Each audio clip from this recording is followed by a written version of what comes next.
Агнистийн гэгээ цувралаас өөрөө өөртөө гэрэл бол Буддын сургаал Оошо багшийн тайлбар. Буддаа ийн өгүүлжээ. Энэ ертөнцид 20 бэрх зүйл бий. Хоёрт нь хүчтэй баян хүмүүсийн хувьд үннийг эрх нь бэрх. Тийм ээ. Тартагтаа тулсан хүмүүс л бурханд сөөгддөг. Эрх хүч эд баялагтай хүмүүс хорвоогийн амжилтандаа ирдэж омог бардам явдаг. Итгэл найдвараа алдаж цөхөрч гансарсан үедээ л хүн бурхныг сандаг. Гэвч дээдэд хүрэх хүч сул дорой сэтгэлээс яаж гарах вэ? Дуу хоолойч нь бурханд хүрэхийн тулд чи өөрөө хүчрхэг байх учиртай. Ирч хүч, урам зориг, дүүрэн ертөнцийн оргилд байх үедээ л бурхныг санаж үннийг эрвэл зохино. Даанч энэ нь бэрх хэмээн Буддаа хэлжээ. Нэгэн жаалаас асуусан нь бурхныг чи хизээ сандаг вэ? Би шүн бүхэн сандаг гэв.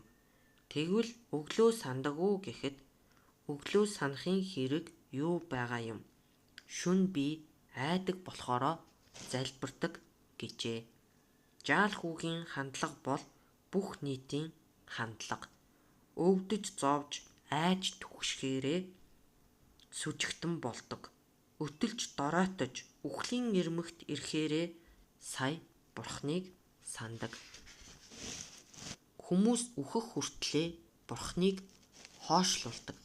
Хорвоо ертөнцийн хэрэгтэй хэрэггүй юм бүхнийг жагсаасны сүүлд бурхныг тавьдаг.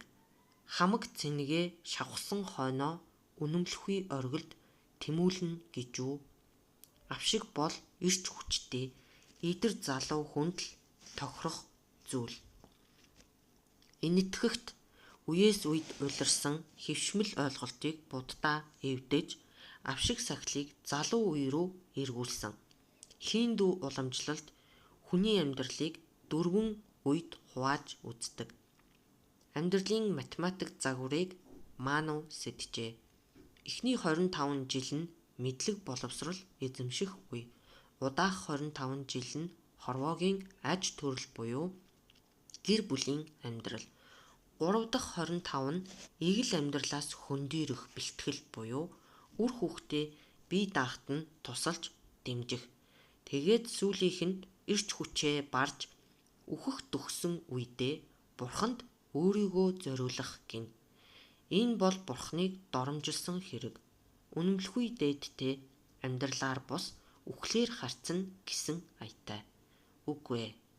Бурхан амьдралын зүрхэн толтод байх учиртай. Залуу хүний хувьд бод мөрийг сэхээрэх хэцүү гэж Буддаа хэлжээ. Эрх мэдэлтэй баян чинэлэг хүний хувьд үнний мөрийг хөөхөд мөн л бэрх. Гэвч энэ бүхэн сорилт бөгөөд шашинлаг болох цорын ганц зам.